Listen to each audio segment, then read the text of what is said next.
সাল্লামকে দেখি নাই, সাহাবা আজমাইনদেরকে দেখি নাই, তাবিঈনদেরকে দেখি নাই, আইম্মায়ে মুজতাহিদিন, খোলাফায়ে রাশিদিন, সালফে সালেহিন, কাউকেই আমরা দেখি নাই। তারপরেও আল্লাহর প্রতি ঈমান গ্রহণ করেছি, রাসূলের প্রতি ঈমান গ্রহণ করেছি। শুধু নবী মুহাম্মদ রাসূলুল্লাহ সাল্লাল্লাহু আলাইহি সাল্লামের উপরে নয়, তাম পৃথিবীর বুকে আল্লাহ প্রদত্ত, আল্লাহর প্রেরিত যত পয়গম্বর, যত বান্দা জমিনে আসছে, প্রত্যেকটা পয়গম্বরের উপরেই আমি ঈমান গ্রহণ করেছি। সে মালিকের দরবারে শুকরিয়া, যে মালিক এই নশ্বর দুনিয়া, এই ধ্বংস ঈমান বিধ্বংসী দুনিয়া আমাকে আপনাকে, আপনার ঈমানের উপরে জয়লাভ করে দুনিয়া আমাকে আপনাকে বাধা আটকা কোনো অবস্থায় আমাদেরকে রাখতে পারে নাই। রব্বুল ইজ্জাত মহান হুকুম সালাতুল জুমআ আদায় করার জন্য আগে ভাগে মসজিদে আসার, বসার, কুরআন এবং সুন্নাহর দৃষ্টিতে কিছু কথা বলার এবং কিছু কথা শুনবার মতো তৌফিক ইনায়াত করেছে। সকলেই সে মালিকের দরবারে শুকরিয়া আদায় করে সকলে বলে আলহামদুলিল্লাহ। দুরূদ এবং সালাম সাইয়্যিদুল আওয়ামাইন রাহমাতুল লিল আলামিন আখিরি জামানার পয়গম্বর জনাব মুহাম্মদুর রাসূলুল্লাহ সাল্লাল্লাহু আলাইহি ওয়াসাল্লামের প্রিয় উপস্থিতি, আল্লাহ রাব্বুল ইজ্জাত কালামে পাক আমাদের উপরে নাযিল করেছেন 6666 খানা আয়াত দিয়ে একটা কালাম আল্লাহ রাব্বুল ইজ্জাত মুকাম্মাল করেছেন। এই 6666টা আয়াত, এই প্রত্যেকটা আয়াতে কারিমা আমার আপনার জন্য শরীয়তের বিধিবিধান নয়। কোনটা হালাল, কোনটা হারাম, কোনটা জায়েজ, কোনটা না জায়েজ, কোনটা মাকরুহ, কোনটা মুবাহ, এই সমস্ত বিধিবিধান আল্লাহ রাব্বুল ইজ্জাত 5 শতাধিক আয়াতে কারিমা দিয়ে আমাকে আপনাকে, আমার আপনার জীবন বিধানকে আল্লাহ সাজাইছে। 500 কিছু বেশি আয়াত। তাহলে বাকি 6100 আয়াত আল্লাহ কেন নাযিল করলেন?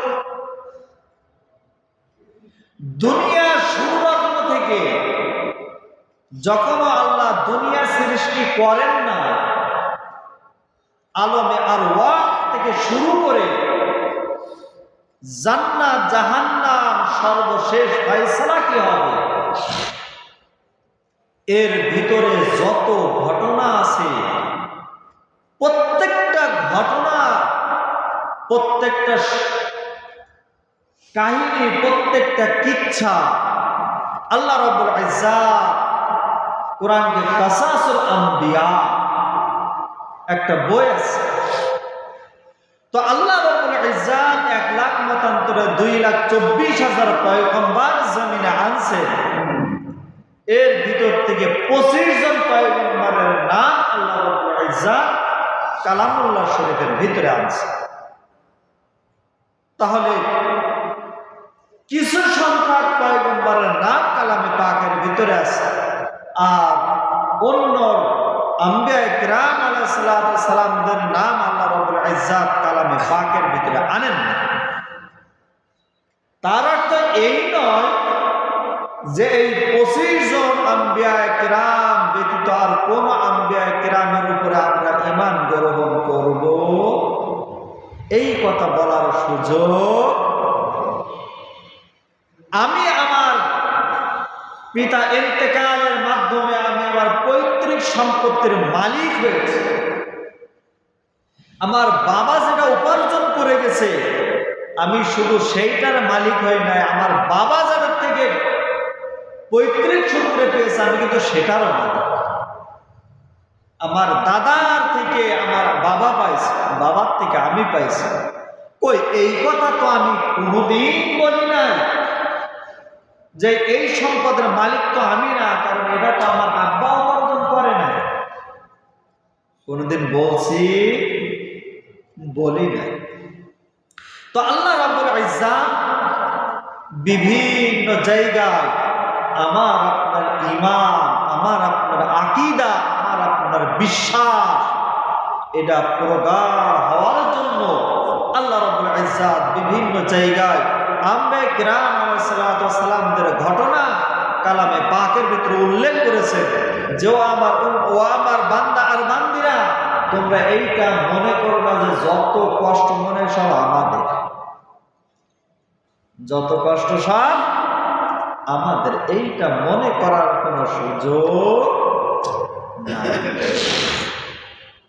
তো গত সপ্তাহে সাইয়্যিদিনা ইব্রাহিম আলাইহিস সালামের একটা ঘটনা বলতে বলতে সময় স্বল্পতার কারণে ঘটনা বলা সম্ভব হয় না। অনেকে হয়তো ছিলেন, অনেকে ছিলেন না। যিনারা ছিলেন তিনারা এখনো আসেন নাই। তো আল্লাহ রাব্বুল ইজ্জাত সূরাতুল বাকারার এই 260 নম্বর আয়াতে কারিমা দিয়ে পরকালীন জিন্দেগীর একটা চিত্র আমার আপনার সামনে উপস্থাপন করেছে। আমাদের অনেক হিন্দু ভাইরা বলেন যে আমি মারা গেলে আমার দেহটাকে আগুনে পোড়ায় গঙ্গায় ভাসায় দিবে, তাহলে সে গঙ্গার থেকে আল্লাহ আমরা কি, ভগবান আমরা কিভাবে, যেই সমস্ত ভাইরা বনাঞ্চলে জীবন যাপন করে, তো সেই সমস্ত ভাইরা সুন্দরবনে মধু কাটানোর জন্য অসংখ্য মানুষ তাদেরকে বনের হিংস্র প্রাণী তাদেরকে শিকার করে। এমনও আছে যে শরীরের কিছু অংশ পাওয়া যায়, আবার অনেকের আছে কিছুই পাওয়া যায় না। যে মানুষগুলা দরিয়ার অত বহন করে, দরিয়ার মাঝখানে যে মাছ ধরার কাজে ব্যস্ত, অনেক সময় মালিক হেফাজত করুক, অনেক সময় টলার ডুবিতে তাদের লাশটাও পর্যন্ত স্বজনরা খুঁজে পায়। অনেক সময় রোড অ্যাক্সিডেন্টে মানুষের শরীর কত বিক্ষত হয়ে যায়। আবার অনেকেই আছে যখন দূর দূরান্তে সফর করে, মাঝে মাঝে শোনা যায় যে বিমান সহ গায়েব হয়ে গেছে, তার কোনো খোঁজ আজও পর্যন্ত পায় না। তো এই যে বিভিন্ন প্রান্তে আমরা যে মারা যাব, আমাদের দেহবাশেষ শেষ হয়ে যাবে, কারোর শরীর আগুনে পুড়ে অঙ্গার হয়ে যাবে, কয়লা হয়ে যাবে, কারোর শরীর হিংস্র প্রাণীর খাদ্য হিসাবে সেইখানে শেষ হয়ে যাবে। কোন মানুষ সমুদ্রের কীট পতঙ্গের আহার হবে, কত মানুষ বিমান সহ কোথায় চলে যাবে, আজও পর্যন্ত যার কোনো খবর আর হবে। তো এই যে বিভিন্ন জায়গায় যে আমরা চলে যাব, তো মালিক আমাদেরকে আবার কিভাবে ফিরাবে? প্রশ্ন জাগে কি জাগে না ভাই? আপনাদের না জাগতে পারে, কিন্তু আমার জাগে। তো আল্লাহ রাব্বুল ইজ্জাত নবী মুহাম্মদুর রাসূলুল্লাহ সাল্লাল্লাহু আলাইহি ওয়াসাল্লামের উপরে সূরাতুল বাকারা কোরআনে কারীমের সবচেয়ে বড় একটা সূরা। এই সূরার 260 নম্বর আয়াতে কারিমার ভিতরে আমার আপনার ক্ষুদ্র ব্রেনকে যত প্রশ্ন আছে, প্রত্যেকটা প্রশ্নর সুন্দরভাবে উত্তর দিয়ে আমাদেরকে দুনিয়ায় পাঠাইছে যে আমার বান্দারে, এই প্রশ্ন তোমার ব্রেনটা আসবে, তার অ্যান্সার এর পূর্বেই দিয়ে রাখছে। যদি প্রশ্ন ভিতরে আসে, আস্তে করে আমার কালামের কাছে ফিরে যাও, কোরআনের কাছে ফিরে যাও। কোরআন থেকে যদি কষ্ট হয়, আমার হাবিবের 63 বছরের জিন্দেগির ভিতরে চলে যাও, যে রসুলের জীবনীতে একজন এতিমের চরিত্র আছে, যে রসুলের জীবনীতে একজন রাখালের চরিত্র আছে, যে রসুলের চরিত্রের ভিতরে একজন গোলামের চরিত্র রয়েছে, যে রসুলের ভিতরে একজন বিবাহিত পুরুষের চরিত্র রয়েছে, যে রসুলের জীবনের ভিতরে একজন জন্মদাতা পিতার আচার ব্যবহার, তার চরিত্র কি হবে, যে রসুলের জীবনের ভিতরে একজন রাষ্ট্রনায়কের চরিত্র রয়েছে। তাই রসুলের জীবনের বাইরে যাওয়ার সুযোগ আমার আপনার জন্য নাই। আমি আপনি যতই বলি যে ইহকালীন জিন্দেগির রূপকার, ওরে সুবহানাল্লাহ, কয় বাংলাদেশ জন্ম হইতো না যদি অমুকের জন্ম না হইতো। তাহলে বোঝা যাচ্ছে অমুক বাংলাদেশটা জন্ম দিচ্ছে। এর আগে কি বাংলাদেশে মাটি ছিল না, পানি ছিল না, গাছপালা পশু প্রাণী ছিল না? এই কথা বলার সাথে সাথে সেই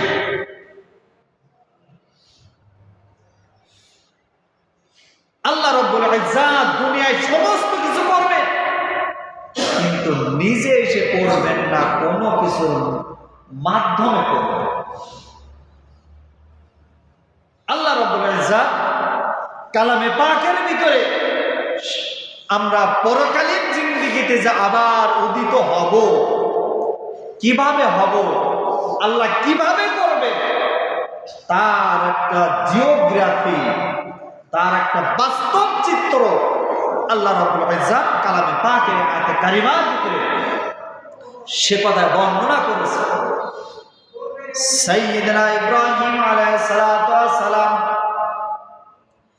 আল্লাহর কাছে প্রশ্ন করলেন যে মালিক, কিয়ামতের ময়দানে তুমি আমাদেরকে আবার জীবিত করবা, এই বিশ্বাস আমার আছে। সেই কথা আল্লাহ রাব্বুল ইজ্জাত সাইয়্যিদনা ইব্রাহিম আলাইহিস সালাতু ওয়াস সালামের জবান দিয়ে বাহির করলেন। কোর্টের ভিতরে যখন কোন মামলার সাক্ষী নেওয়া হয়, সাক্ষী দেওয়া হয়, যদি আমি মিথ্যা সাক্ষী দিতে যাই, উকিল আমারে যেইভাবে শিখায় আমি সেইভাবে সাক্ষী দিতে যাই। মরহুম আল্লামা দেলোয়ার হোসেন সাইনি রাহমাহুল্লাহর বিরুদ্ধে সাক্ষী দিতে গেছিল একজন হিন্দু। কোর্টের ময়দানে সাক্ষী দিতে যে ওইখান থেকে গুম হয়ে যাওয়ার পরে 5 আগস্টের পরে দাদা বাবুদের দেশ থেকে আমাদের দেশে আবার ফেরত আইছে। ওনার কাছে সাংবাদিকরা প্রশ্ন করেছে, ভাই আপনি তো হিন্দু মানুষ, আল্লামা দেলোয়ার হোসেন সাইদি রাহমাতুল্লাহ তাআলা আলাইহি একজন জগৎ বিখ্যাত একজন আলেম, একজন দাঈ, এই মানুষটার বিরুদ্ধে আপনি সাক্ষী দিতে গেলেন কেন? হিন্দু ভাই স্পষ্টভাবে জবাব দিলেন যে ভাইরা শোনেন, আমার বাড়ি আর সাইদি হুজুরের বাড়ি আমার প্রতিবেশী, আমার সমবয়সে, আমার জীবদ্দশায় আমি কোনোদিন দেখি নাই তার কোনো মানুষের প্রতি জুলুম করতে। যা কিছু এই পর্যন্ত করা হয়েছে সব কিছুই জুলুম। আমি হইতে পারি বিধর্মী, কিন্তু আমি একজন নিরপরাধ মানুষের জুলুম থেকে আমি সহ্য করতে পারি নাই। আমি যেই দিন আমি হাইকোর্টের ময়দানে সাক্ষী দেওয়ার জন্য গেছি, চারপাশ থেকে সাদা পোশাক পরিহিত কয়েকজন মানুষ এসে ওইখান থেকে আমাকে প্রথমে চোখ আটকায় দিয়ে চোখ বেঁধে, আমি বুঝি যে আমার কোথায় জানি নিয়ে যায়। আমার ঢাকার থেকে নিয়ে গেছে ভুমরা বর্ডারে। ভুমরা ভাই সাতক্ষীরার বর্ডার, যশোরের হলো বেনাপোল। ভুমরা বর্ডারে নিয়ে যে আমাকে বিএসএফ এর হাতে উঠায় দেয়। অপরাধ একটাই, সাইদির পক্ষে সাক্ষী কেন দিলাম? বিএসএফরা আমাকে নিয়ে এমন ভাবে প্রহার করেছে, ওরা ভাবছে যে আমি মারা গেছি। আমি মারা গেছি, এইভাবে আমাকে নিয়ে যাওয়া হয়েছে। এই দীর্ঘদিন আমাকে আটকায় রেখে সীমাহীন জুলুম করা হয়েছে। যখন ক্ষমতা হারায় শেখ হাসিনা পালন করার পরে হাজার হাজার বন্দিরা বাইরের দেশ থেকেও দেশে ফিরেছে, আমাদের দেশের কয়েদখানা থেকেও বের হইতেছে। জুলুমের একটা সীমা আছে, জুলুমের একটা সীমা আছে। দুনিয়ার জিন্দেগিতে যদি জুলুম করে তুমি টিকতে না পারো, যেই মালিক তোমাকে সৃষ্টি করেছে, যেই মালিক তোমাকে হায়াত দিছে, যেই মালিক আমাকে আপনাকে রিজিকের ব্যবস্থা করে দিছে, যেই মালিক আমাকে দুনিয়ায় চলার জন্য সম্পদের ব্যবস্থা করে দিছে, সেই মালিকের হুকুম অমান্য করে দুনিয়া থেকে বিদায় নিবা, তারপরেও এই চিন্তা কিভাবে করো মুসলমান আমি নাজাত পাবো? কোনো সুযোগ আছে? কোনো সুযোগ নাই। আবার হয়তো ভাবতে পারি যে মারা যাব, আবার কিভাবে উঠাবে? দুনিয়ায় যখন মালিক আমাকে আপনাকে আনছেন, এর পূর্বে কিন্তু আমাদেরকে সৃষ্টি করেন নাই। কোন এক জুমার আলোচনায় বলছিলাম, মাতৃগর্ভের ভিতরে পানির উপরে আমার আপনার ছবি আঁকাইছে। তাম পৃথিবীর মানুষ একসাথে হয়েও যদি আটলান্টিক মহাসাগরের ভিতরে যে ছোট্ট একটা পিপিলিকার ছবি আঁকবো আমি, এটাও সম্ভব না। যদি ভাবি যে একটা হাতি, বড় প্রাণী একটা হাতির ছবি আঁকবো, দাগ দেওয়ার সাথে সাথে পানি আবার মুহূর্তের ভিতরে মুছে দিবে কিনা? সাথে সাথে মুছে দিবে। নিরাকার থেকে আল্লাহ রব্বুল ইজ্জত আকারে আনলেন, এই আকার থেকে আবার নিরাকার জগতের মাঝে নিয়ে যাবেন। যেই সমস্ত কবরগুলা পুরাতন ভাই, ওই সমস্ত কবরগুলা খুঁজে দেখেন তো, যেই মানুষটার সাথে কাঁধে কাঁধ মিলায় একসাথে দুনিয়ার জিন্দেগিতে যাপন করেছি, চলাফেরা করেছি, এইখান থেকে 5 বছর কি 10 বছর পূর্বে এই মানুষটা দুনিয়ার থেকে চলে গেছে। ও ভাই, ওই কবরটা খুঁজে দেখেন, ওই মানুষটার একটা অঙ্গ পর্যন্ত ওই মাটি আর তার আস্ত রাখে নাই। নিরাকার ছিলাম, আকারে আসলাম, আবার কি হয়ে গেছি? নিরাকার হয়ে গেছে।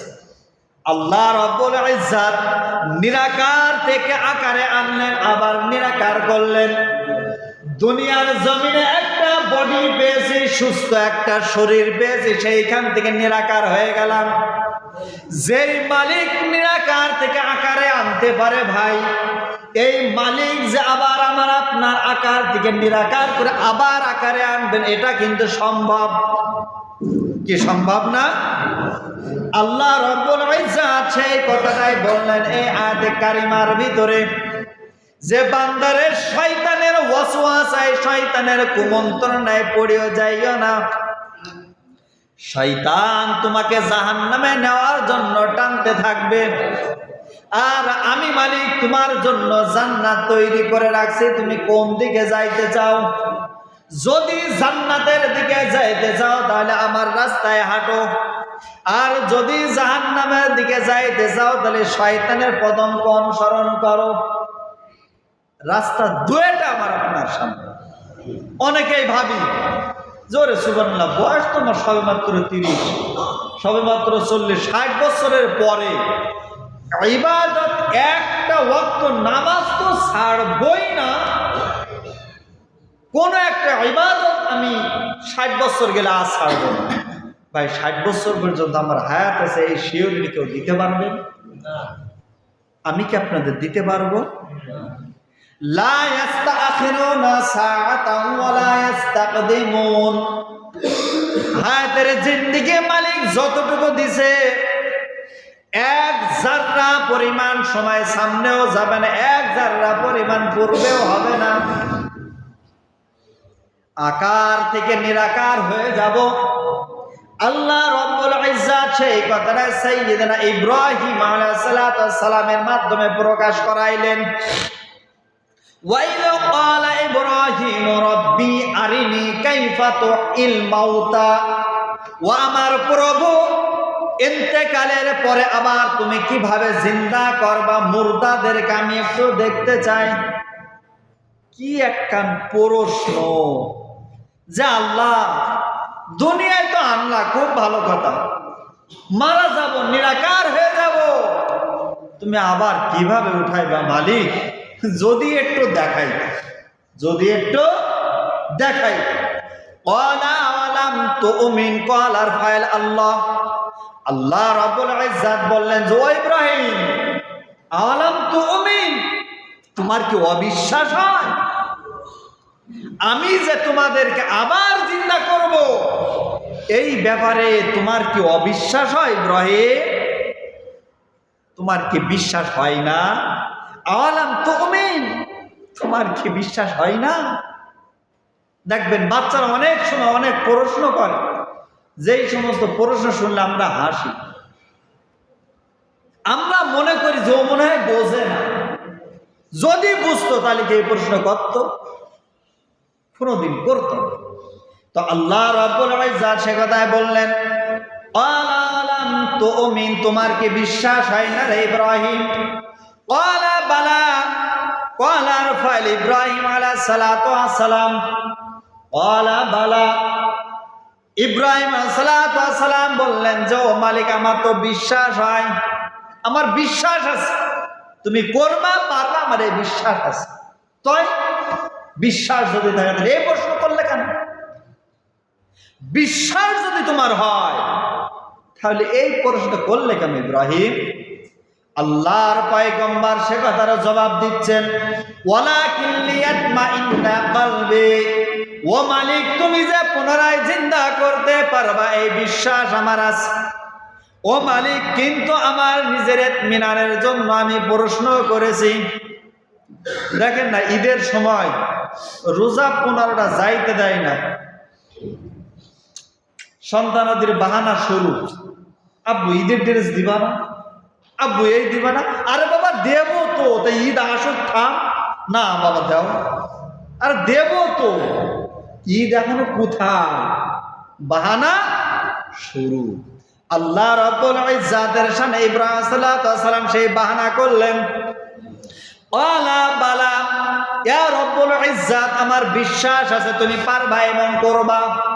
ওয়ালাকিন লিয়াতমাইন্না কলবি, ও মালিক আমার কলবের ইতমিনানের জন্য আমি তোমার কাছে প্রশ্ন করেছি। আমার দেখতে বড় স্বাদ জাগে, দেখতে বড় স্বাদ জাগে। ইব্রাহিম সাল্লাল্লাহু সাল্লামকে আল্লাহ আবার হুকুম দিলেন, কথাবার্তা শেষ, চুক্তি সাক্তা যা করা দরকার সব শেষ, ঠিক আছে, আমার এই বিল্ডিং আগামী মাস থেকে আপনার, রিট্রিট যা করা দরকার সব কিছু কমপ্লিট, এখন আপনার মতো আপনি দেখাশোনা করবেন, নিজে সংরক্ষণ করবেন, যেভাবে চললে 10 জনে চলে সেভাবে চলবে। কথাবার্তা একেবারে চূড়ান্ত হয়ে গেল। আল্লাহ রাব্বুল ইজ্জাত এবার হুকুম দিলেন আলা, এই কোয়ালার ফাইল হলো আল্লাহ, আল্লাহ হুকুম দিচ্ছেন, আলা ফাখুদ আরবাআতাম মিনাত তায়র, ও ইব্রাহিম চারটা পাখি ধরো। কি ধরো? আলা ফাখুদ আরবাআতাম মিনাত তায়র, তায়র তৈরুন শব্দের শাব্দিক অর্থ হইল পাখি। ইব্রাহিম আলাইহিস সালাতু ওয়াস সালামকে আল্লাহ হুকুম দিলেন, ইব্রাহিম রে চারটা পাখি ধরো। আরবাআতাম মিনাত তায়র, 4টে পাখি নাও। কয়টা পাখি ভাই? 4টা পাখি। 4টা পাখি নিয়ে কি করবা? ফাসুরুহুন্না ইলাইক, সব কয়টা জবাই করে ফেলাও। জবাই করে কি আরবা? এই 4টে জবাই দিয়ে আমরা কুরবানির সময় যেভাবে সব মানুষরা গরু, মহিষ, ছাগল সব জবাই দিই, দিয়ে সবাই আমাদের যেইটা সমাজের গোষ্ঠী আমরা সবাই একত্রিত করি, করে কি করি, এমন ভাবে মিশাই, কেউ এসে বলতে পারবো যে এইটা আমার গরুর গোশ? কেউ পারবেন? আমরা কেউ পারবো? আল্লাহ রাব্বুল ইজ্জাত ইব্রাহিম সাল্লাল্লাহু সাল্লামকে সে কথাই বললেন, চারটা পাখি নিয়ে তুমি জবাই করে দাও। জবাই করে এমন ভাবে মিশায় ফেলো যাতে একটার থেকে আরেকটা আলাদা করা না যায়, একটার থেকে আরেকটা পার্থক্য করা না যায় যে এইটা ওই পাখির গোশ, এইটা ওই পাখির গোশ। চারটা পাখির গোশ ভাই একত্রিত করে মিক্সড করে ফেলাইছে। আর এখন তো আরো আছে ব্লেন্ডার। ওরে সুবহানাল্লাহ, 1 মিনিটের ভিতরে একেবারে পুরা, যদি রোদের ভিতরে শুকানো হয় তাহলে একেবারে পুরা ময়দার মতো হয়ে যাবে। বাহির করার সুযোগ আমার আপনার। যেভাবে গঙ্গার ধারে যারা কলকাতা গেছেন তারা বলতে পারবেন, যারা কলকাতা গেছেন গঙ্গার ধারে হিন্দুদের পোড়ানোর জন্য এইভাবে মাছা তৈরি করা আছে। পোড়ানো শেষ হয়ে গেলে বালতি করে পানি নিয়ে গঙ্গার ভিতরে ভাসায় দেয় যে স্বর্গে চলে গেল। আর সাথে সাথে এই বিশ্বাস স্থাপন করে এই পানির ভিতর থেকে ভগবান আর বাহির করতে পারবে না। আল্লাহ রাব্বুল ইজ্জাত ইব্রাহিম সালাতু সালামকে বললেন, মিনাত তাইরি ফাসরহুন্না ইলাইক সুম্মা জাআলা আলা কুল্লি জাবালিন মিনহুন্না জুজআ। ও ইব্রাহিম, তোমার সামনে যে 4টে পাহাড় তুমি দেখতে পারো, এই গোশগুলাকে 4 ভাগে ভাগ করে 4 পাহাড়ের পরে রেখে আসো। জবাই করেছো, মিক্সড করেছো, এখন এই গোশগুলোরে 4 ভাগ করে 4 পাহাড়ের পরে রাখো। রাখার পরে তুমি মাঝখানে আসো। মাঝখানে আসার পরে কি করো? আল্লাহ সেই কথা বললেন, সুম্মা দুউহুন্না ইয়াতিনাকা সায়া। ও ইব্রাহিম, এই 4টা পাখির নাম ধরে তুমি ডাক দাও। ডাক দেওয়ার সাথে সাথে এই পাখিগুলা যদি তোমার কাছে ছুটে যাইতে সক্ষম হয়, তুমি আমার মাখলুক হয়ে যদি তোমার মাধ্যমে আমি মাওলা এইটা ঘটাইতে পারি, আর যেই মালিক তামাম পৃথিবীর সমস্ত মাখলুকাতকে সৃষ্টি করেছি, দরিয়ার পানির ভিতরে যাও কোনো সমস্যা নেই, জঙ্গলের প্রাণীর পেটের ভিতরে যাও কোনো সমস্যা নেই, বিমান সহ আসমানে হারায় গেছে সমস্যা নেই, অতল গহ্বরে কীট পতঙ্গের আহার হয়েছে সমস্যা নেই। কিয়ামতের ময়দানে আমি নাম ধরে ধরে ডাক দেব। দুনিয়ার যেই প্রান্তেই থাকো না কেন, এই পাখিগুলা যেইভাবে উড়ে আসবে, আমার মাখলুক ঠিক সেভাবে আমার কাছে এসে হাজির হয়ে যাবে। এই চিন্তা করার সুযোগ নাই যে আমার দেহ তো মাটি খেয়ে ফেলবে, আমাকে কোথায় পাবে? আমাদের মসজিদের পাশে আল্লাহর একজন বান্দার কবর আছে। আমি যতদিন আসছি প্রত্যেক দিন সর্বপ্রথমে আল্লাহর বান্দার কবর একটা সালাম দিই। কেন? ওই কবর আজকে আল্লাহর বান্দার, কালকে আমার। দুনিয়ার ভিতরে, আসমানের নিচে আর দুনিয়ার ভিতরে যে প্রান্তে আমার দেহ যাক না কেন, সেইটাই আমার কবর। এই কথা বলার সুযোগ নাই। জমিনের মাঝে দাফন করলে আল্লাহ আমারে ধরতে পারবে, দরিয়ার ভিতরে ভাসাই দিলে পারবে না। ও ভাই, দরিয়ার ভিতরে কি আল্লাহর রাজত্ব নাই? আল্লাহর রাজত্ব নাই? আল্লাহর রাজত্ব যদি না থাকবে, 3 দিনের শিশু বাচ্চাকে আল্লাহ তক্তার উপরে ভাসায় ভাসায় আল্লাহ কিনারে পৌঁছায় দিতে পারে। আল্লাহ সাদ্দাদ রে দেয় নাই? সাদ্দাদের মা ভূমিষ্ঠ হওয়ার সাথে সাথে দরিয়ার মাছে তারা খেয়ে ফেলাইছে। তক্তার উপরে আল্লাহ রাব্বুল ইজ্জাত সাদ্দাদ রে বাঁচায় রাখছে। জিবরিল বলছে, আজরাইল বলছে, আজরাইল এই শিশুকে যেন কেউ না খায়, এই শিশুর জান যেন তুমি কবজ করিও না, এরা আমি বাঁচাবো। দরিয়ার পানির ঢেউ খাইতে খাইতে দরিয়ার কিনারে গেছে। দরিয়ার কিনারে বাঘিনীর বাচ্চা মারা গেছে আর 1 সপ্তাহ 10 দিন আগে। দুধের যন্ত্রণায় ছটফট করে, দুধ কি করবে, তার মানুষ মাঝে ফেলাই দিবে। সীমাহীন পিপাসা নিয়ে দরিয়ার কিনারে এসে পানি খাওয়ার জন্য মুখ লাগাইছে। আজরাইল যে তক্তাটা ঠেলে দিয়েছে, বাঘের দুধ সাদ্দাদের মুখে ধরাই দিছে। সাদ্দাত বাঘের দুধ খায়, দুধের যন্ত্রণা কমে বাঘের প্রশান্তি লাগে। যখন নিজের ভিতরে প্রশান্তি ফিরে আসছে, আস্তে করে ওই সাদ্দাদরে না খেয়ে সাদ্দাদরে মুখের ভিতরে করে জঙ্গলে নিয়ে গেছে। আল্লাহর লীলা খেলা বোঝা বড়, তাই বোঝা বড়। আমাদের হাত আছে, দেখেন আমরা আমার সন্তানটাকে হাতের উপরে করে নাচাই, দোল খাওয়াই।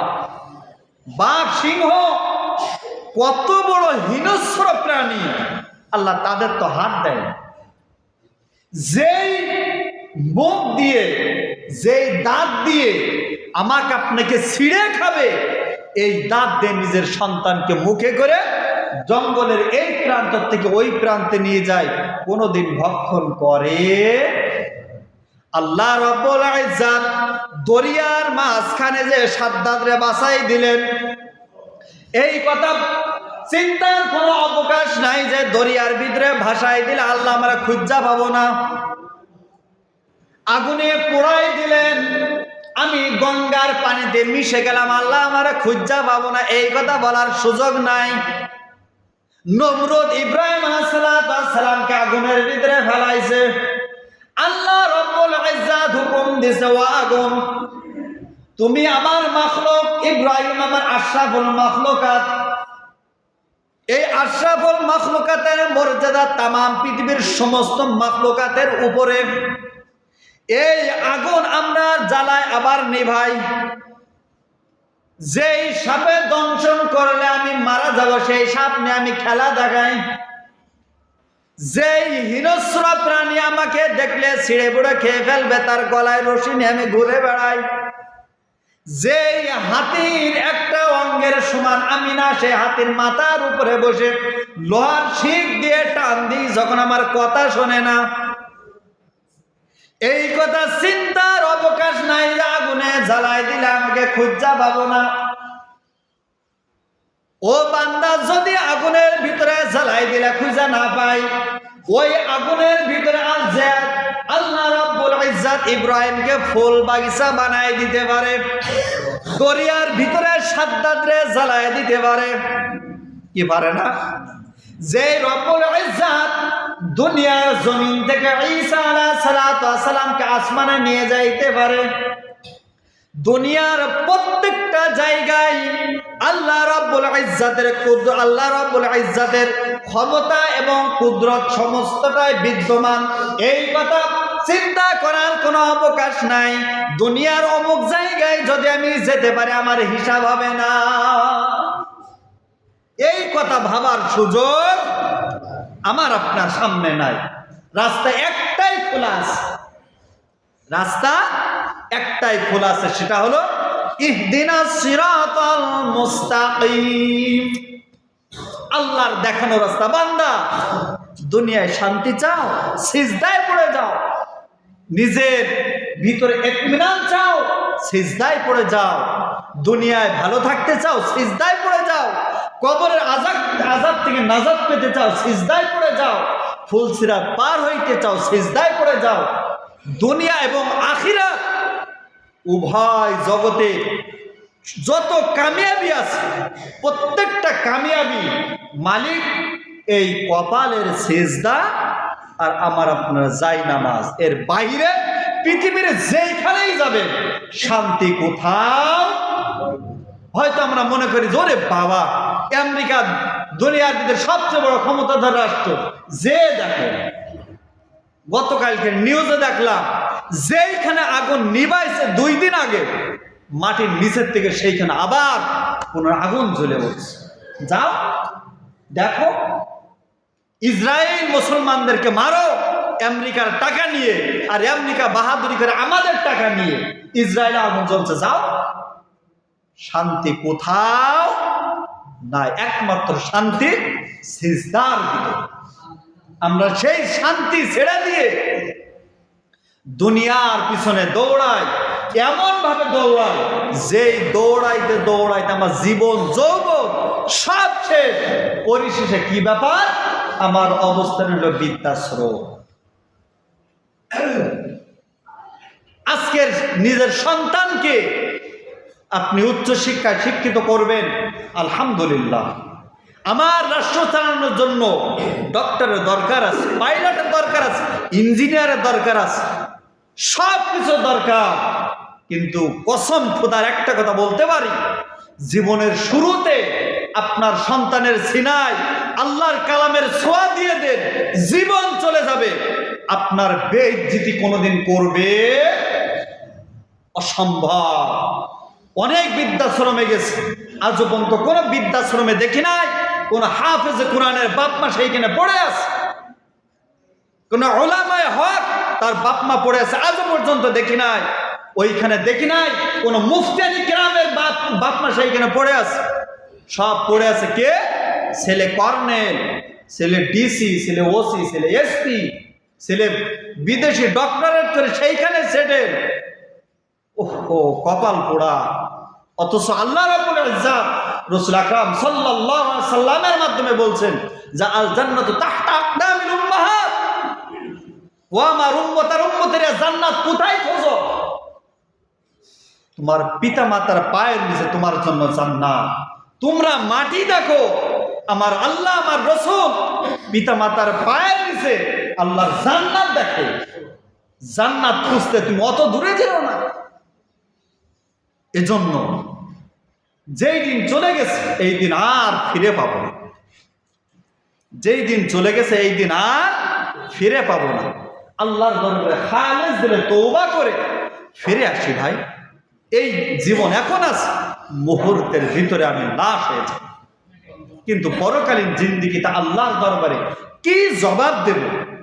সে জবাব দেওয়ার মতো সম্পদ আর সম্বল আমাকে আপনাকে ইহকালীন জিন্দেগি থেকে ম্যানেজ করে ব্যাগে ভরে নিয়ে যাইতে হবে।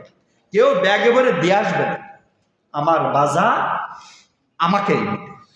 আল্লাহ রাব্বুল ইজ্জত আমাকে আপনাকে আমাদের সকলকে যে কথাগুলো বললাম বোঝার এবং তত অনুযায়ী আমলের জিন্দেগি তৈরি করে পরকালীন জিন্দেগির নাজাত পাওয়ার মতো সময়, সুযোগ এবং তৌফিক সমস্তটাই দান করুক। আমিন। ওয়া আখিরু দাওয়ানা আলহামদুলিল্লাহি রাব্বিল আলামিন।